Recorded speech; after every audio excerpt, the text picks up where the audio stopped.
I would like to encourage everybody to come up to the mic and share whatever you feel moved to share. You don't have to, there's no expectation, but we all have stories about Robbie Schuller, and I'm sure that we all know. So, all right, you guys ready? So, I first met Rob at Camp Chateaugay. He was a total celebrity at camp, and everybody knows that. Full of energy, humor, and fun.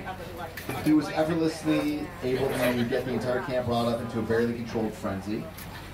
As a shy camper, I know that some of you may not remember me as a shy person, but I really was. I was so uncertain about so many things, but one thing for sure, when Rob Schuller talked to me, I felt special. And I think everybody here can relate to that. Rob would give you his full attention and you begin his world. Rob had such a quick wit and a vivid imagination. He would play me these vocal reels that he made with a variety of different voices on them. Everything from like the deep baritone announcer to the surfer dude. And actually we have some we'll be playing in a little bit so you can hear some of this work. I was in awe when he would do that. I remember I was in Wilderness and he played one of these things and I was like, what? It was like wizardry to me. I couldn't believe that this was something you could do. And it's no surprise that since then he went on to do like, you know, countless commercials and spots on TV, and actually was an announcer for the New England Patriots. I don't know how many of you knew that, but that was what he did for like the last 15 years or so. Every time we'd connect on the phone, I felt like the luckiest person alive. It was like connecting with a superstar. It was astounding to me that this larger-than-life character actually took an interest in me. Over the years, I started to realize that Rob was not only a legend, kind of like Gibney, he was also like a caring and thoughtful friend to me. So that friendship deepened and lasted for decades, and I'm so grateful for that. But I could not celebrate the life of Rob Schuller without speaking about his incredible sense of humor. Everywhere he went, he left a wake of laughter. Give the guy a microphone and a sound effect, and he could create a crazy, imaginative world. I would frequently get prank calls from him, usually using a fake voice and a made-up name. He'd usually work in some kind of silly twist to the situation. So, for example, Jessica Golden, he came into the city and she was working for ABC and she was like booking the anchors. And he called and he said, yeah, hi, this is Irv Fleckner. It was like a favorite name of hers, Irv Fleckner. He's like, yeah, listen, you deal with anchors? She's like, yeah. He's like, yeah, I'd like to buy an anchor. I have a lot of boats, I'd like to buy an anchor. So she's like, he's like, it's Rob. He would do that to Jessica a lot. All the time. He's like, yeah, you're having like hey, this is Marv Sandelman. Listen, you're having Bob De Niro's coming on your show, right? She's like, well, he's flying in from the coast and we need some extra things. Like, he likes M&Ms, but no green M&Ms. He would make Jessica do all kinds of crazy things. So one of the things that I think Rob was really good at sneaking in there behind the scenes was that in addition to being very funny, very congenial, and every group that he would connect with always felt very special with his attention, he also was one of the most considerate and caring people that I know. He was involved in countless charities. One of them was Camp Tecumseh, which he actually. So Rose is guilty for actually. You're guilty for bringing him into this fold. She brought him to Camp Chateaugay, and then she actually brought him to Camp Tecumseh. Camp Tecumseh is a camp for children that have had or currently have cancer, and it's a one-week program where it's affiliated with the Make-A-Wish Foundation, and they provide like a magical week for these kids. And Rob actually was the director, the current director for the one-week program. But in my life, Rob was always this guy that cared. He would call, he'd see what was going on, he'd listen, and when I was done saying whatever it was that I was going through, he'd usually have some kind of snide, demeaning remark that would make me laugh at it and make it all okay. And that's just who he was for me, but camp was a passion of his. He started at Camp Chateaugay, went to Camp Tecumseh. But the thing that was great about camp was a perfect place for him to be himself. He could goof around and play as much as he wanted, while also making a difference in the people who he encountered. He always had state-of-the-art, like water fight supplies in the trunk of his car, usually along with like a number of gadgets, including drones. One time he came up to Camp Chateaugay, two summers ago, and he just gotten this new drone. He's like, let's go to the A field. I was like, oh, come on, we're at the waterfront. Let's just do it here. And he kind of gave me a look. He's like, okay. And this drone had all kinds of lights on it. And he flew it up, and like it flew out a little bit over the leg, and all of a sudden the lights went out. And the image like on his thing went down, and you just like sat there. Seconds went by. Seconds went by, and all of a sudden, distantly you heard splash. So he lost that one. Although we did create a, Rob was the type of guy that would make lemons out of lemon or lemonade out of lemons. So we created this this reward. He gave Patriots tickets to whoever found the drone, and we actually did find it. The guy was from the Dominican Republic, and he didn't really care about the Patriots ticket, but it doesn't really matter. So that was just how Rob lived his life. He lived a life of service to others. He cared deeply about other people. And every person here, I'm sure, if you think about your relationship with Rob, you could think, I felt like I was a special person to Rob. And that was how he was. So, Rob Schuller, a loving father, a caring husband, a generous philanthropist, a talented entertainer, and an unbelievable friend has passed away. And just like that, the world is less bright. Susan, Blake, and Olivia, his wife and children, could use your support. They're incredibly strong. At the funeral, they were all just dealing with it. But imagine how important Rob is to you. He's gone. But what I told them is that I'm a better person for knowing Rob Schuller. And Rob Schuller embodied in his soul the spirit of play. And everything that Rob is, everything in life was a game to Rob. And so he lives on inside of me. He lives inside of all of us. And I told them that because of Rob Schuller, I'm a better man, and I will never, ever forget him. So if anybody would like to say anything about Rob or celebrate him in any way, the mic is open.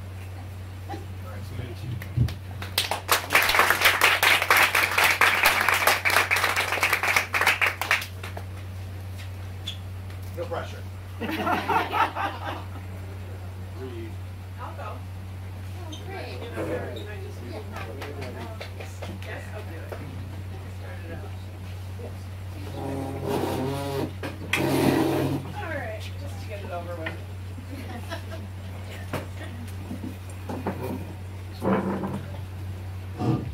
This is fun. I'm no program director, so this is going to be embarrassing, but I just have two funny Rob stories. One is at camp. I was dating Steve for a couple of years there.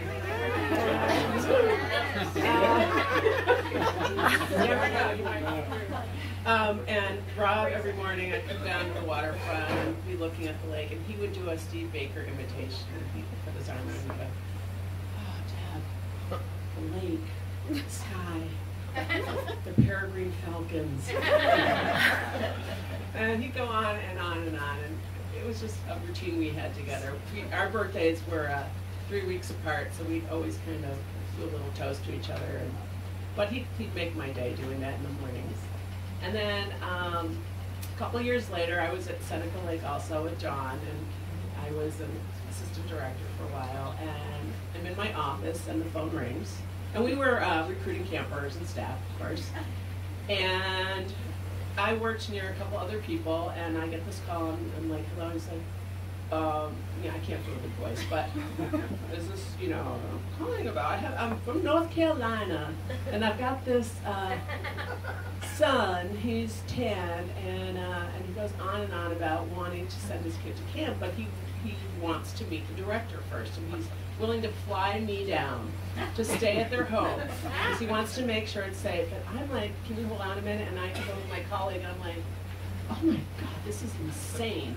But in my head, I'm thinking, I'd love to go to North Carolina. So I bring my friends in, my colleagues, and I put them on speaker. And I have no idea this is Rob. None. Not even an iota.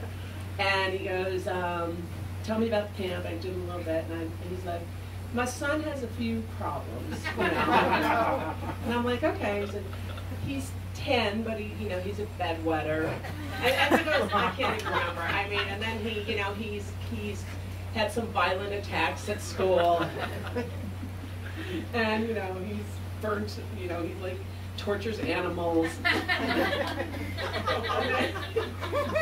And this went on for probably 45 minutes to an hour until finally. Anyway, all I have to say is I've been very sad all week, like everybody else, and I don't think I realized the impact Rob had on me until this happened. And it's very hard when someone like a Rob passes away, someone who is larger than life and really walks into a room and he is the room. But I think he'll live on in all of us, so thank you.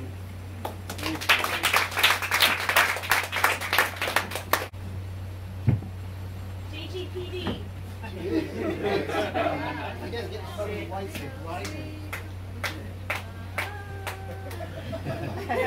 Boy, it's been a long time since I've had a microphone. On the way down here, Judy and I were talking as we passed Cortland, how it was in that McDonald's right there that we interviewed Rob Schuller, the program director at Camp Chateaugay. So it just seems like wherever we turn, we have memories of camp and memories of all of you, actually. Love seeing you on Facebook and so forth. Rob was a prankster, probably one of the best I'd ever had the honor of being the grunt of his humor. I worked with Debbie, so I was also part of that. That long story she told, that was hysterical. And Jessica, incidentally, you mentioned that anchor had to be 90 pounds. How many of you have ever received a prank call from Rob? I think the one thing to me that was special about Rob is that if Rob was your friend, it wasn't something that had to be two-way. You didn't expect or express anything about not hearing from you or whatever. He just would get in touch with you because he loved you, and to him, maintaining those friendships were the most important thing on earth, I think. He would never drive down the thruway from Buffalo to Boston without us getting a phone call. I'm passing Rochester right now. Are you busy? You want to get together? And so forth. Always last minute. But if Rob was your friend, he was your friend forever. And if you didn't maintain contact, he would. And to me, that was the most special thing about it. And the other thing that just touched me, actually, because I was watching the pictures up here, is that I know we're all very sad that we've lost a great friend in Rob. But when I saw the beautiful family he had, and the family that's going to miss him 1,000 times more than we ever could, it just breaks my heart. So, we love him. This is wonderful that we've all gotten together to remember him, and if there's a heaven, I know he's there looking down, smiling. So, that's all. Thank you.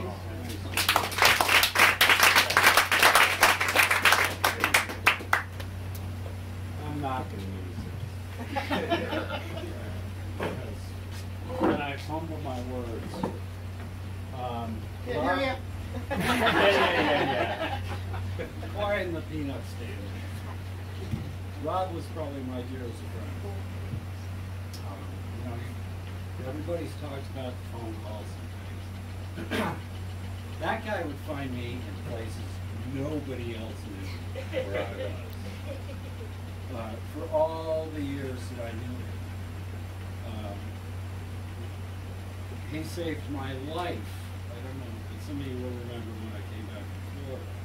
Well, Camp Chateaugay saved changed my life completely. But Rob is the one that's made the phone call and convinced me to come back. Not that I really need much convincing. And he'd find me, like John was saying, I've lived in a lot of places. He found me in California in several different places, but he'd always call me up and say, "Hey Dan, I'm going to be in San Francisco. Why don't you come to the hotel, in a 5-star hotel, and we go out to dinner and stuff." It was like, bam, bam, bam. It's like, holy crap, what happened here?